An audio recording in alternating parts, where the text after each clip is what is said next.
Well, welcome everybody. Thank you so much for coming in. I know it's a cool night. We went from summer to winter all in one day.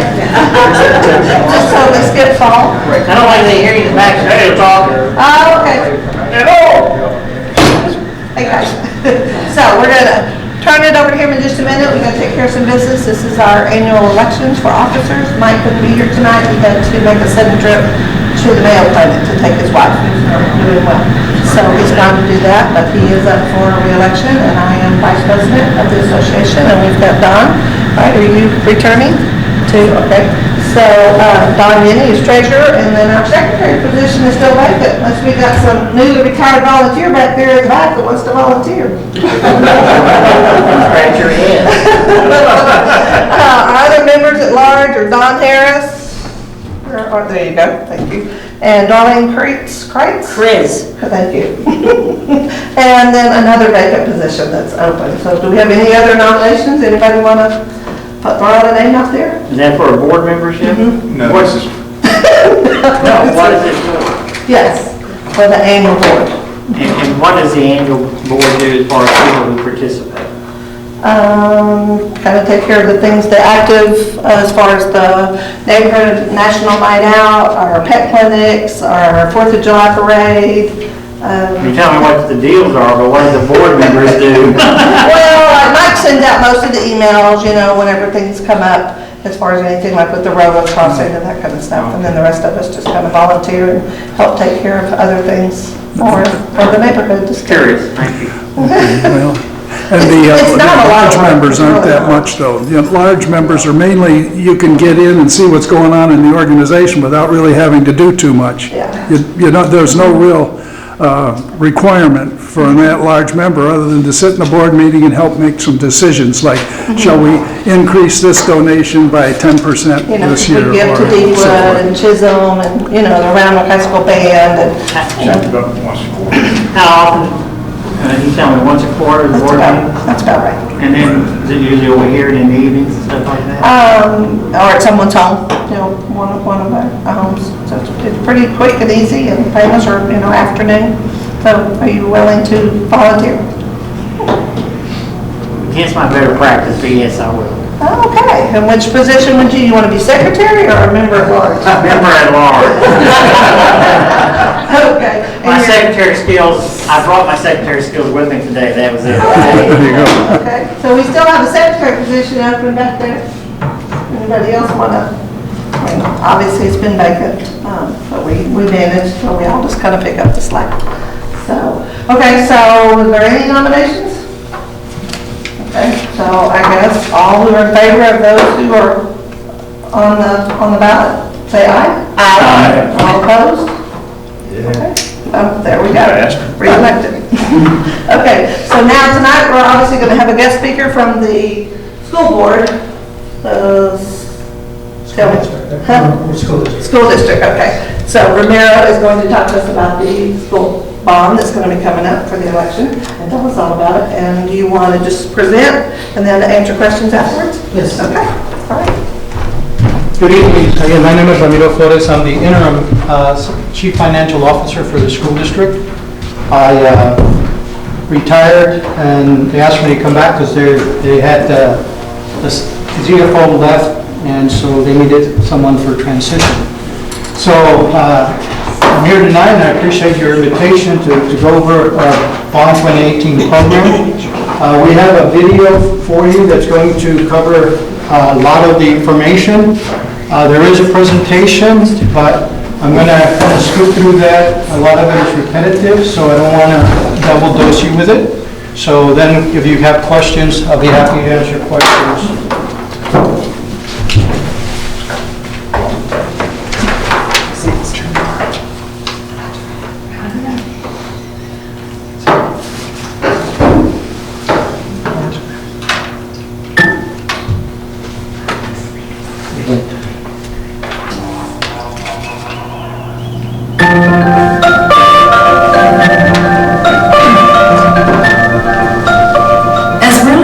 ISD surpasses 50,000 students and adds approximately 800 students each year, the average size of an elementary school.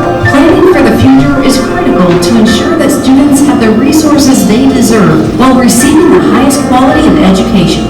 Part of that planning included refreshing the district's strategic plan, which represents the district's course of action for academic initiatives and offerings for the next decade, with the help of nearly 2,700 community members who provided guidance and feedback. More than 300 community members also came together for hundreds of hours over the course of 8 months to serve on the Citizens Bond Committee, identifying and prioritizing campus needs and developing recommendations to share with the Board of Trustees. As a result of that work, the Board of Trustees has determined the next step forward is to call for a bond election to address growth and safety needs across the district. Motion carries. The community will now have the opportunity to cast their vote on November 6, 2018. Projects in Bond 2018 include building and renovating classrooms, adding safety and security systems, expanding career technology programming, modernizing and improving McNeil and Westwood High Schools, upgrading playgrounds to make them safer and accessible for children with special needs, and providing additional technology resources across the district. The $508.4 million bond package will be presented to voters in one proposition. The key projects currently planned include a new elementary campus to address enrollment growth at Harrington Elementary School in Northeast Round Rock, which left unaddressed will increase to 1,600 students in less than 10 years. Classroom and cafeteria expansions will occur at Brushy Creek and Caraway Elementary Schools to eliminate the need for portable classroom buildings. The cafeteria and courtyard at Stonecliff High School will be extended. The bond will also fund construction of Phase 4A and 4B of Westwood High School's master plan. The district's second oldest high school will see the addition of flexible classroom spaces, the expansion of spaces for dance and ROTC, and renovations of fine art spaces. Progress on McNeil High School's master plan will also continue with funding for Phase 2A, which includes renovations for administration, expansion of the cafeteria, construction of a new science addition, and facility improvements for athletics. Seaton Phillips Middle School, the district's oldest facility, will be rebuilt to align with the design of more modern Round Rock ISD middle schools and undergo learning space additions to replace aging facilities. The rebuilding process would utilize the iconic portions of the campus as much as possible. Campus security is top of mind for everyone. An independent study identified technology needs to enhance safety and security at our schools. District-wide projects include a student and staff badging system, two-way communication system, and video surveillance and visitor management systems. All campuses will receive a replacement and/or upgrade to door hardware and key systems that will help keep schools secure. Aging buses will be replaced, and the district's fleet of buses will be increased to accommodate growth. To further enhance safety on buses, buses will be equipped with GPS tracking systems and upgraded video surveillance systems. Ensuring a comfortable, functional, and efficient learning environment is a priority for our community. Heating and air conditioning, roofing, electrical and plumbing systems, and flooring will undergo replacement at various campuses. Playgrounds at many campuses will also see the installation of shade structures, ground covers, and new equipment. Round Rock ISD has a tradition of providing equal access to technology for students across the district. The bond proposal includes replacing student laptops, laptop parts, and also replacing out-of-date projectors at elementary campuses with wall-mounted interactive platforms. At secondary campuses, old projectors will be replaced with new projectors along with new ceiling speakers. District-wide technology infrastructure will also be improved through expansions to storage and servers. Purchasing land, a master plan design, and initial construction is the next step in expanding the district's early college high school. The school, which gives students the opportunity to get a jump start on earning college credit, is currently starting its third year at Houston Portables on the Austin Community College Round Rock campus. Student enrollment is continuing to grow, and a brick-and-mortar facility will address safety and equity concerns and provide a learner-focused environment. To accommodate our growing competitive swim programs and address a lack of equitable access to community practice facilities, a swim practice facility will be constructed to serve competitive swim programs in its proximity. schools will see updates and expansions to athletic facilities, including training additions at Grisham and Chisholm Trail Middle Schools, a practice gymnasium and weight room expansion at Hernandez Middle School, and track enhancements around the district to repair cracked conditions.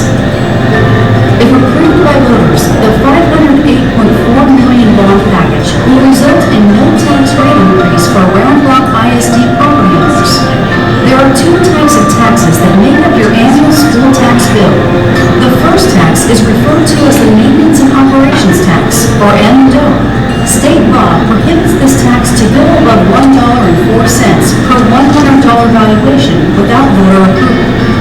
M&O dollars are used for salaries, a district's largest expense, making up more than 80% of the budget, and for paying operating expenses, such as campus supplies and utility bills. Round Rock ISD has not asked voters to increase its M&O tax rate. The second tax is called Interest and Sinking, or I&S, and is used to pay debt service on the district's school bonds. In Texas, school bonds are typically the funding mechanism for construction and capital improvements. When voters approve a bond proposition, they authorize a school district to sell bonds to pay for new facilities, additions, and renovations, and the purchase of land, buses, technology equipment, and capital renewal and replacement items. The bonds are repaid through a portion of the taxes paid by property owners. By law, bond funds cannot be used for operating expenses.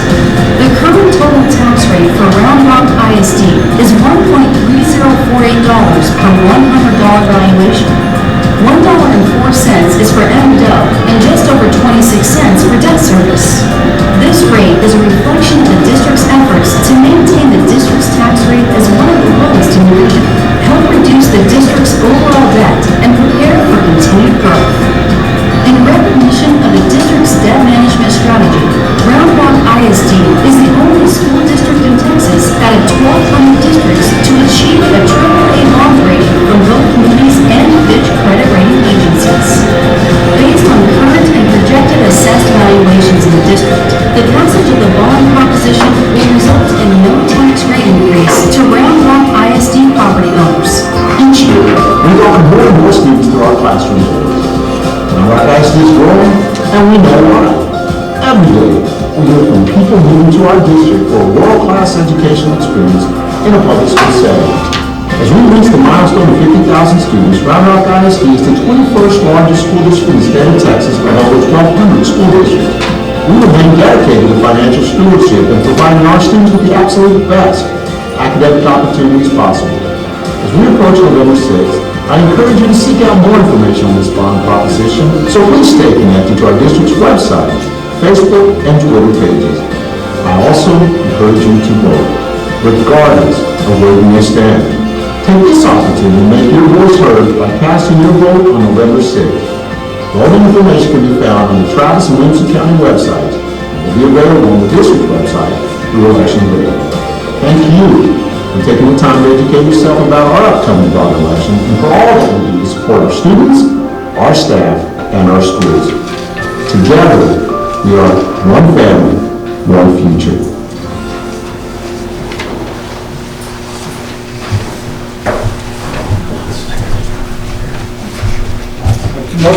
Most of the presentation, like I said, is repetitive, so I'm going to try to go through it fairly quickly.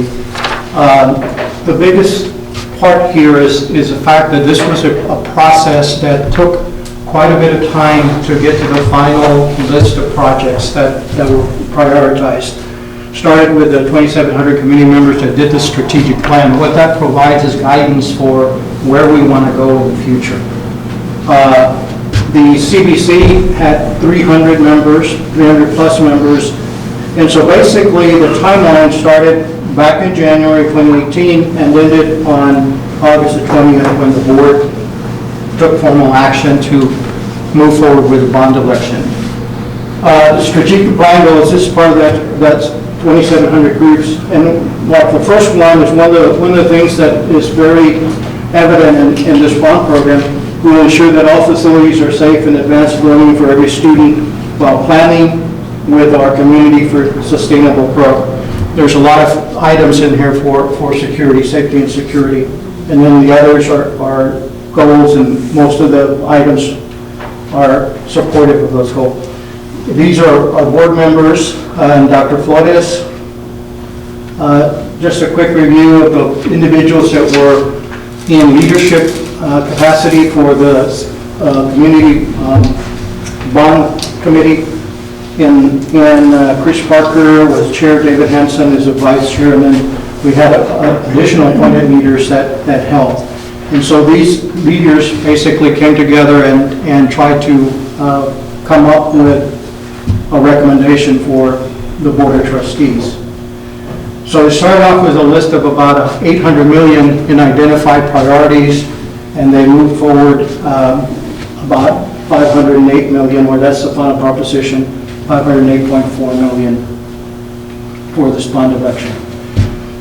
On this note, it's important that we notice that we are one of the lowest tax rates in the area.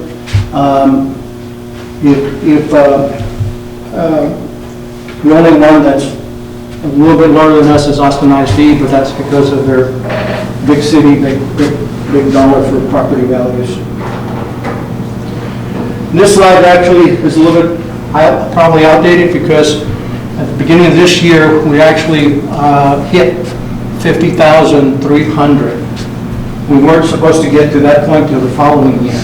So this year, instead of 1,654 students that we were projected to grow, we've actually grown about 1,300. We're one of very few school districts. There's 1 in 7 school districts that have, I believe it's the Moody's AAA, and only one that has a AAA from Fitch, which is a credit rating agency. That's what helps us to be able to, when we sell our bonds, our pricing is better because of our AAA ratings. When we work through this bond, strategic bond sales, we don't sell the whole 508 million at one time. We know we're not going to be able to do that much work in 1 year, so we try to spread it out over 3 sales. And that allows us to start targeting our high priority projects the first year and start moving down the list, if you will.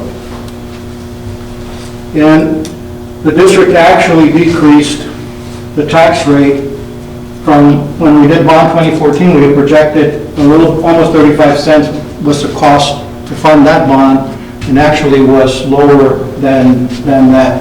The board actually dropped it to almost 30 cents, or under 30 cents, I should say. And so we're projected within our property values to be able to sustain the 26.48 cents that we currently have. And this is important from the standpoint of it, there is no tax rate increase, meaning that we'll stay at 26.48. That doesn't mean that your tax bill won't go higher simply because property values go up, and the property value amount is what's going to generate a tax bill. Even if this bond didn't pass, you would still get that raise in taxes in your tax bill because it's going to be taxed at the same rate of 26.48. I'm not going to go over the 2 types of tax rates.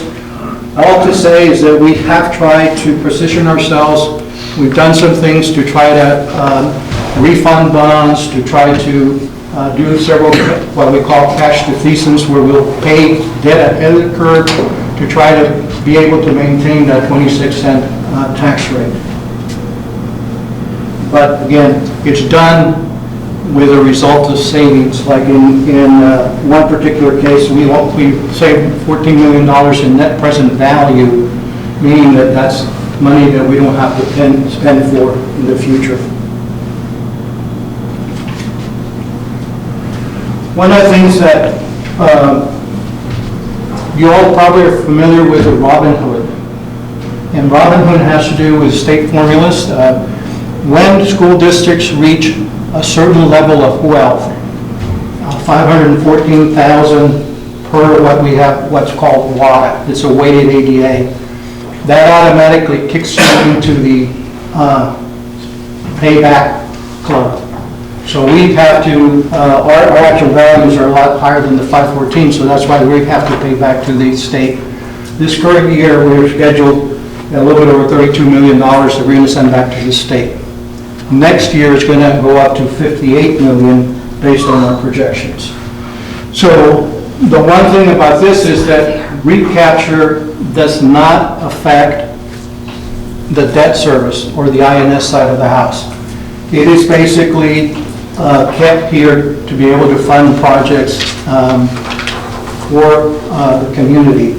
So this does not impact that INS side of the house. One of the things that, for quick information, the 32 million represents about 8.75% of the total tax collections that we have in Round Rock ISD. That gives you an idea of how much. And that percentage goes to other districts, correct? Yes, It's spread out through other districts. right. They basically collect any money that goes over the wealth levels, goes back to the state, and the state then is supposed to, it's supposed to help the state so that they don't have to pay more than tax for state funding. So it goes back to four school districts, if you will.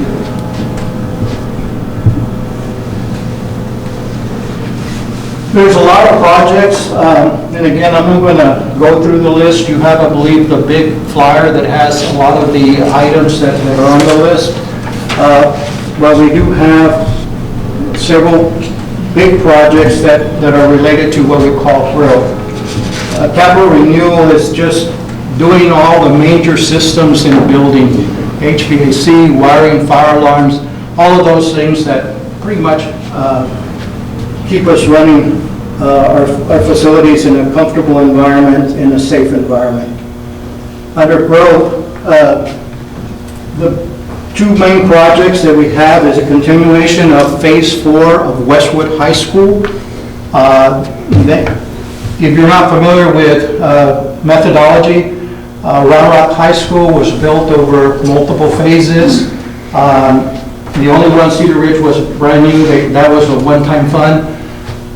Westwood is under 4 phases. This is your 4th and final phase. And then McNeil started with their phases in the previous model. So this will be Phase 2A for McNeil High School. We also have an elementary on the east side that we do have some property, but we're going to make sure, we're not sure exactly where it's going to be built, but we do have some property on the east side that will help to relieve Harrington Elementary, which the video talked about is under strain right now because of the growth.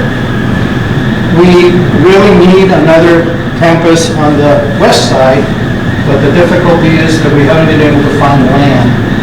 It would take us about a 16-acre tract, and so that's why there isn't any money for our elementary campus on the west side at this point in time.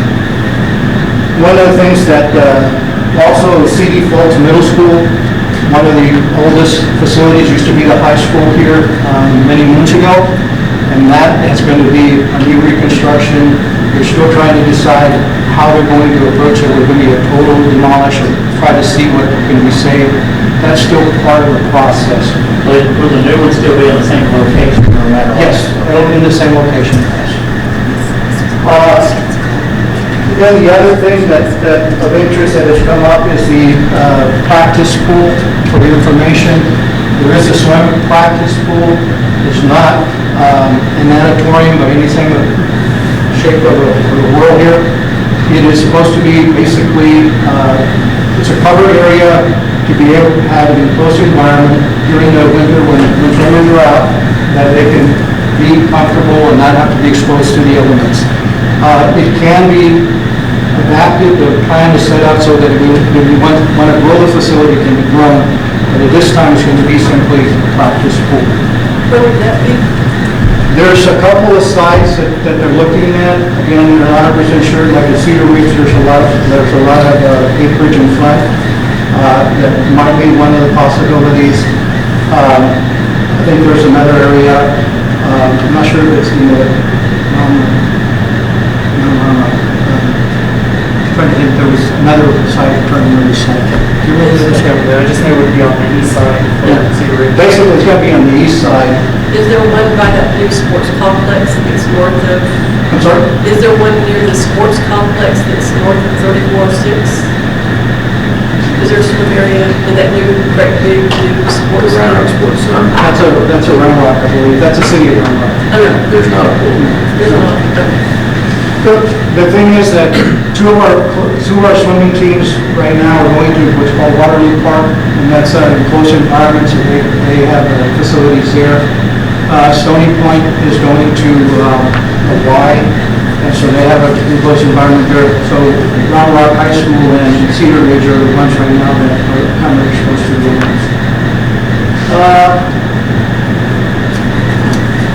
Cover most of these. Safety and security, there's about only almost $30 million in safety and security features. And we have a bond website. On our website, there's a bond section that talks a lot about bond, frequently asked questions and so forth. So if you don't have anything else to do in the evening, I want to take advantage of that. Important dates, we have had 4 of the 5 community forums. We're going to have the last one for McNeil at the Jolie Elementary Campus. And then just information, I'm voting, early voting does start October 22nd, which is just around the corner. So with that, any other questions that I might be able to answer? Yes, sir. Westwood historically has been a small campus. I'm just surprised you've got more room to add something over there. Or are they purchasing any more land, or No, which I no. wouldn't think there's any land bought? You're absolutely right. It is a very, acreage-wise, it's very small. But there are some areas where the first part is internal, where they're going to go in their music areas and revamp those. Okay. They're going to add an ROTC facility, I believe, and believe there's a dance area as well. That's going to go in the back of the school. There's a kind of a little section that's going to backfill. And then the final item is they're going to take, instead of, they have 13 portables, instead of, the portables are going to go part of that. Okay. There's going to be a 2-story facility. So again, as far as structure, it's not as big. Probably eliminate the portables. Illuminated portables, yes, sir. Where will students go to school that if they construct a new CD Folks campus, where will they, or will it be done in phases, or? Yeah. Well, that goes back to the planning. One of the thoughts they have right now is to start building a facility where the football field is. Okay, And start moving forward. okay, And so that way, if you do it that way, the students will still stay on the campus. right, It's only if you start demolishing right, buildings that, where you try to renovate at the same time, where language use would become an issue. But right now, I think the plan is to start at the back and move forward. But that requires, obviously, displacement of the football and some of the other things, but those are things that still have to be worked out. thank you. Yes, ma'am. Maybe it was a few years back, but I thought the city of Round Rock and ISD were going to go in cahoots and build an auditorium together. This kind of sounds like it's not really going to meet the needs going forward for very long. Well, even back in 2014, there was discussion of mandatory.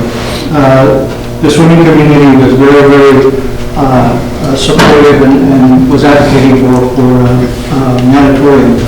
So what happened, right before I left, we set up a feasibility study. And the feasibility study said, okay, City of Round Rock, what can you gain from building an auditorium, school district, what would you gain? What are the pros and cons, I should say, and the why was also involved. So that process went through, and they were all kind of going in the same direction at that point in time. In 2017, there was an auditorium on that bond, and as we all know, bond 27 did not pass. In this current cycle, the auditorium did come forward again, but the concern was when people talk about an auditorium, it can be a major investment, and so when the board started looking at more so, what are the actual needs that the school district needs to try to take care of? And it had to do more with an environment that was safe and comfortable for swimmers. And so that's why they pared it down to that facility. It's not going to be air conditioned, it's going to be basically what they call passively climatized, meaning that they have vents and so forth where the wind or the environment will help to keep it at a certain temperature. I believe it does have heating, but not air conditioning. They'll open up garage doors and swim. But So it's going to be covered, or it's not going to be covered? it's going to be covered. It's going to be covered. Yeah, it is going to be covered, but it's not going to be, like I'm saying, air conditioning where you close everything and it's set at a certain temperature. It's going to be through pushing wind or That will only be in use for the students. I'm sorry? That's only going to be in use for students, and I see the competition, but whereas the natatorium is going to be something that the whole community could use. Well, the intent, from what I understand, is the intent will be to try to bring in other groups other than just the swimmers, like for example, maybe bring elementary kids and take advantage of the pool. As to how much community use, I really don't know, I can't really say. Swimmers for the most part swim year-round. They usually use the facility quite a bit. But again, I would say, remember, the city has some influence as well for the community. So it's kind of one of those things where a lot of times we did not have access to them because they were for the community. So, and this will help us now to try to control a little bit of what our swim teams can do. I'll say, I'm Rita Rollins, and I work for Community Relations. I'm the video service manager. We have a few other videos on bond.roundrockisd.org, one of them being this one practice facility, another being CD Folks, and we have 4 other videos as well. But with this one practice facility, it would be, the plan is for it to be large enough that you would have at least 2 or 3 or you can have 2 or 3 teams to be able to compete at the facility, if that makes sense. So it wouldn't be just, it wouldn't be so small that you wouldn't be able to have competitions there. It's just, it wouldn't be the full size of the net. I was just thinking that it'd be more beneficial that the whole community, that the community was in on it too. There's an auditorium and it would be a multi-use facility for the people around the high school. And I support that. This seems to be, I understand why you're doing it, cost-wise and everything. My daughter's on swam for a long time, so I have a little bit understanding of the whole situation, but I'm just disappointed. Is what it is. And it doesn't seem like, it's going to move in the direction for them now to include that and having something separate. If I could expand on that a little bit, the city currently has no plans pursuing an auditorium. The partnership between the city, YMCA, and the school district was something that was in the talks, but no entity could really come to an agreement of how we can get this thing going, and more importantly, who's going to service it. That point is pretty expensive year over year to service. One way to look at this is it's an equity issue. So, like mentioned, the westward side of the district has got Waterloo indoor facility. Stony Point uses an indoor facility at Chaska YMCA. Cedar Ridge currently uses Lake Creek Pool, which was all the rage when I was a kid, but now it's not quite the same. it's, their facilities are lacking quite a bit. Round Rock uses Cresbot Road, again, exposed to the elements, and that's something that they acclimate themselves to, but, when you have competitive swimmers on the other side of the district who are getting to swim and practice in certain facilities,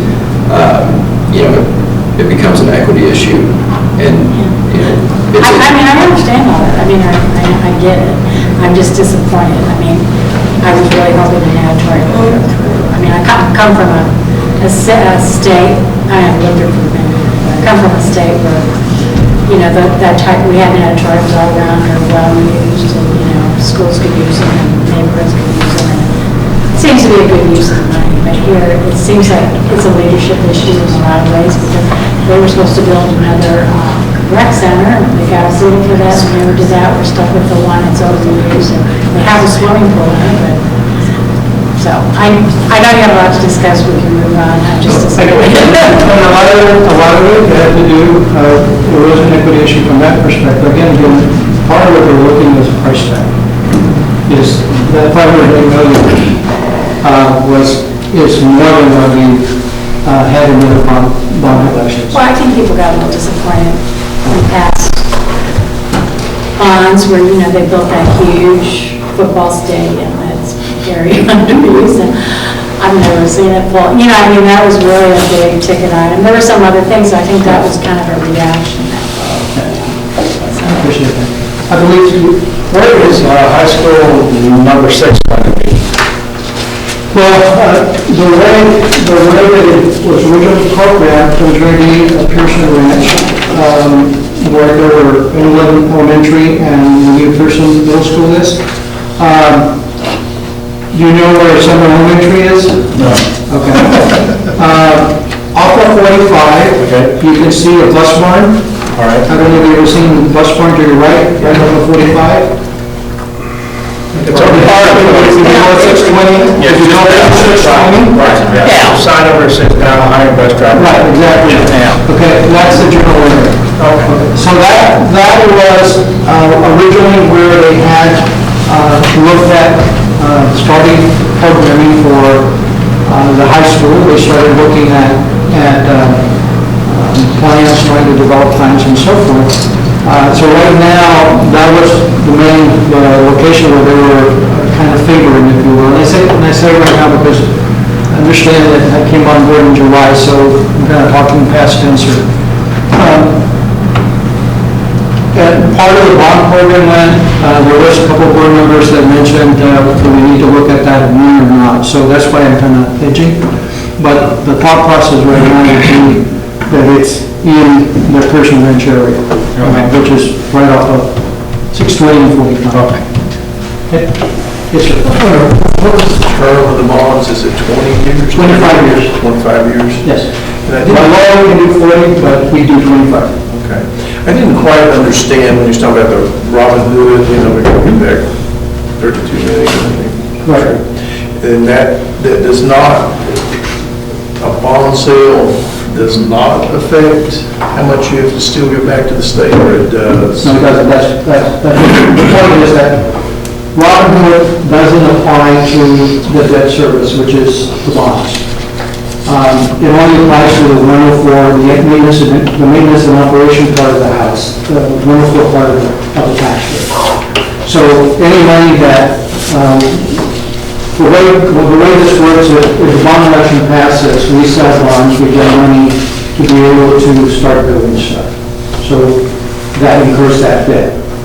That part of the house, any money that we get from the sale of bonds, any interest that is earned, stays to pay for those projects. Bond money. So what money services that debt to pay off the bond? It's the INS side of the house. In your tax rate, At 20. the 2648. Okay. So that's what pays for the. It's the non-bond money. And that will pay the tax currently sufficient enough to pay for this 500 over the 25 years. Right. With the expected property value increases. Yeah. That's right. Right. So if property values continue to grow, it allows us to be able to keep our rate at the same rate. probably sell like $180 million the first year. Well, that sets payments for that money, 180. The next year we sell another 180, and that sets payments. So the payments are what we're tracking to make sure that the amount of debt that we have to pay every year will, the 2648 will be sufficient to pay for that. Now, a related question. Is it possible to lower the tax rate so we don't have to give money back to describe the deal? Okay, I should have waited for the total question. Unfortunately, Robin Hood, as long as you exceed the threshold of 514,000 per water, you're required to pay back. Whether we collect the taxes or not, the state expects the money back. And so that deal is on that side of the house, and there's no way to. The only way that we could do it is either property values go down, or the 514 isn't anymore, we don't get the 514, or population is massive growth, and so that allows them for that amount to come down, what we send back. So one of those with you will have to happen. But on the other side of the coin, with the 2648 values would go up more than what we were projecting, it is possible that they would. So could the rate go down if we do a bond? I'm sorry? Could the rate go down if we don't do a bond? So if we don't have debt to have to pay, couldn't eventually the rates go down? Well, that's what it said, the debt side would, potentially. The M&O side, unfortunately, unless the state fixes finance, that will never happen. And I'm telling you from the standpoint of the way the state formulas work, a school district would be hurting itself from a financial perspective if they lowered the tax rate. There's no incentive on the M&O side to do that. Yeah, and the board has been more on the tax rate on the INS side. Historically, after the last one, they did lower. So the amount of tax we're paying is going down, and it could happen still, even with the issuance of bonds. So what have y'all done with this bond for it to be different than the last bond that failed? Well, I believe one of the things, and again, one of the things obviously one single proposition versus the last time is three. Three? It was three? Yes, sir. The other thing that's a big difference, no high school 6. In 2017, there was a high school 6 in the mix.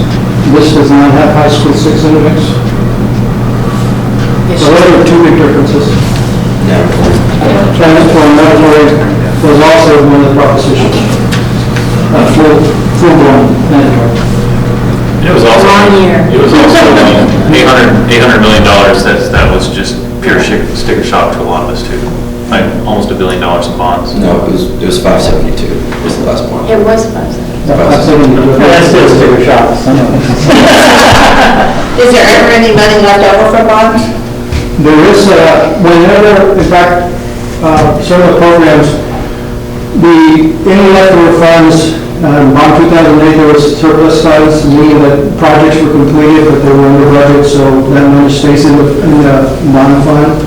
Can only be used for those projects that the board decides from a bond perspective. It have to be a category of projects, like if it's building, if it's technology, if it's buses, if it's anything that was in that proposition.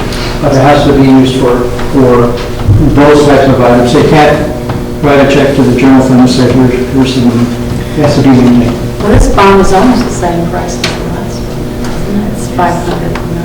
It's 508 versus 572. Any other questions? I had someone who asked me to ask a couple of questions, which I've asked some of them, but what about CD's historical?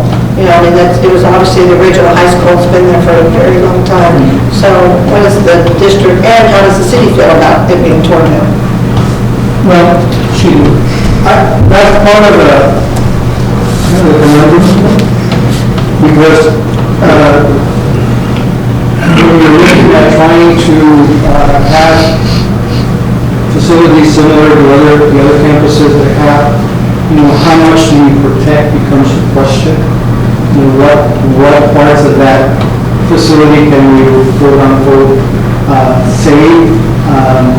And in trying to look at it, are there ways that you might be able to cut out some items and kind of find a place where in a new facility? Those are still things that I think we're going to have to really look into.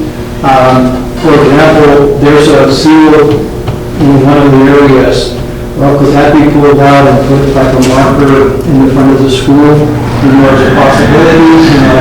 One of the other common things it has wood floors. Well, how much do you how much weight do you give to one of people's wood floors versus how one might function in schools?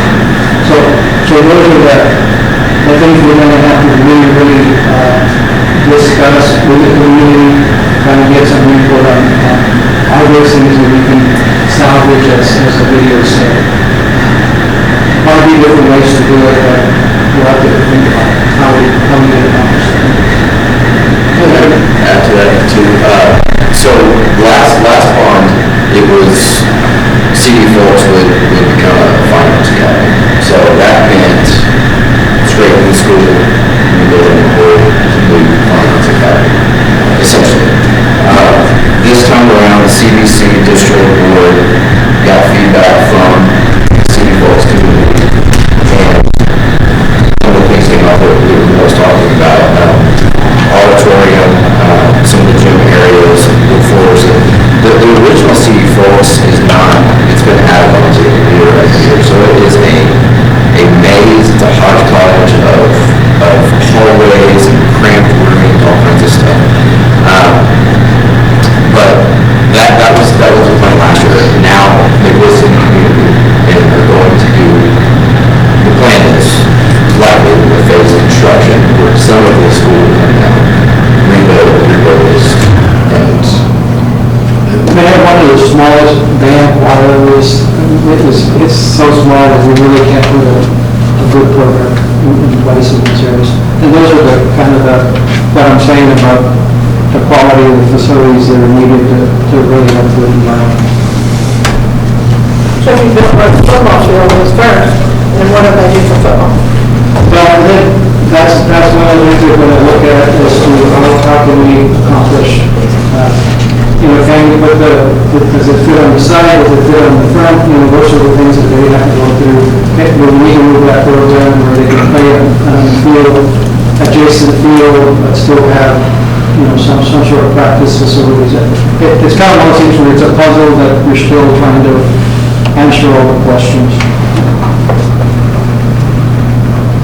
Any other questions?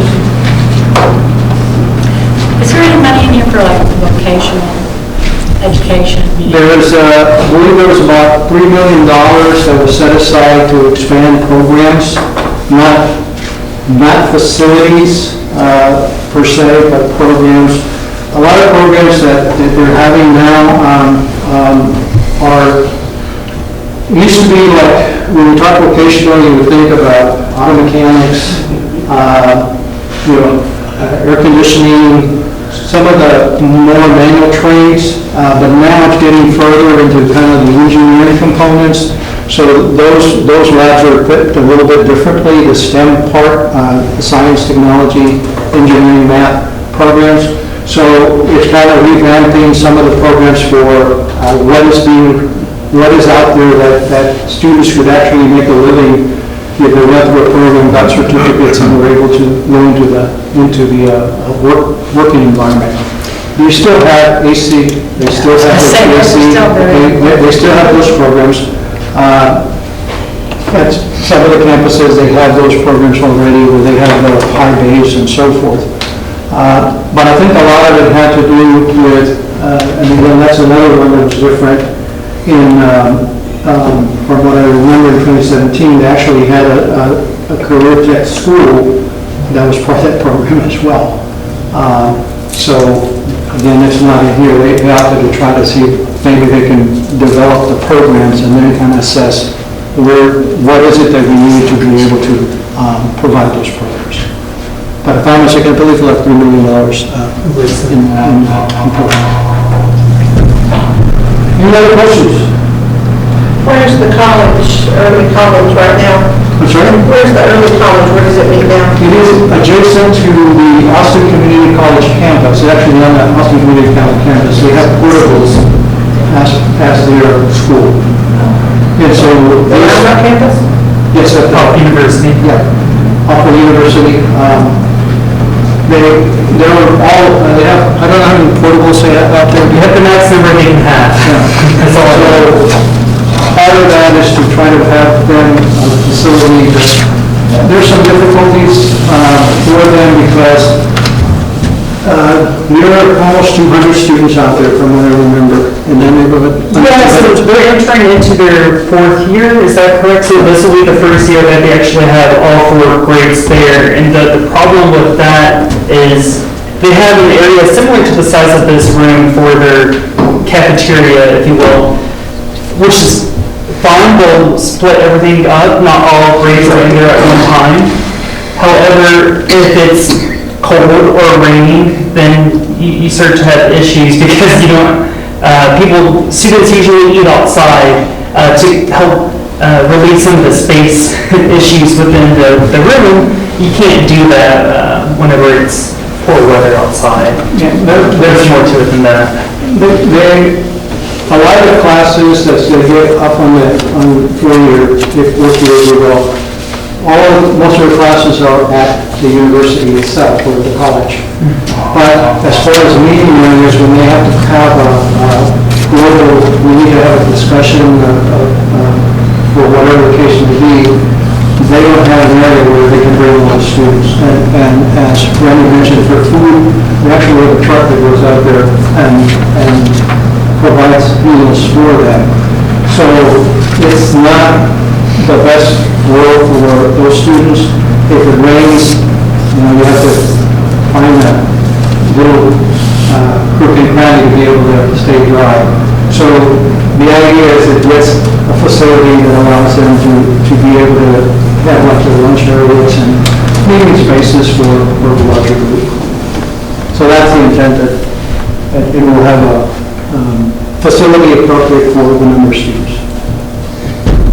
ACC has a master plan that they want to move forward with, and it so happens that where these portables are parked is part of where they're going to develop their master plan. They want to do it sooner than later.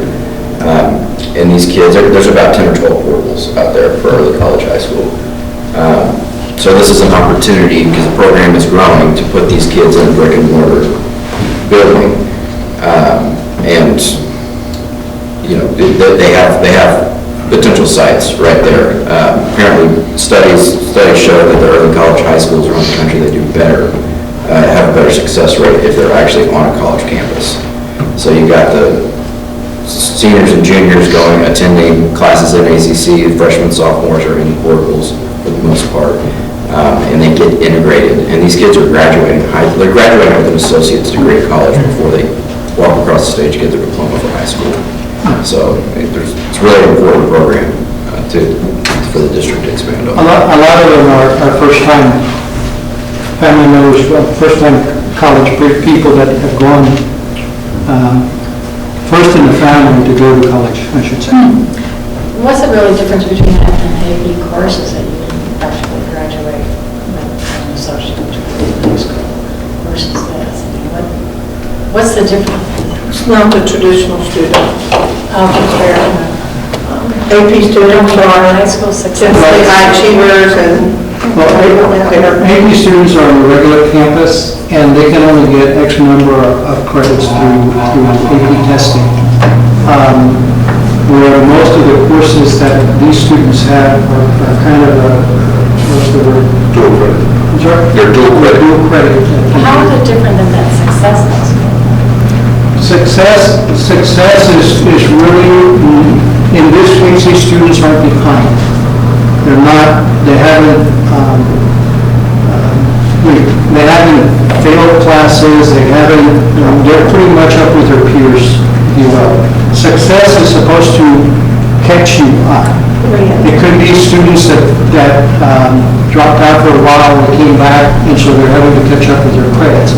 So it's a different program that allows them to be able to catch up, to be able to graduate.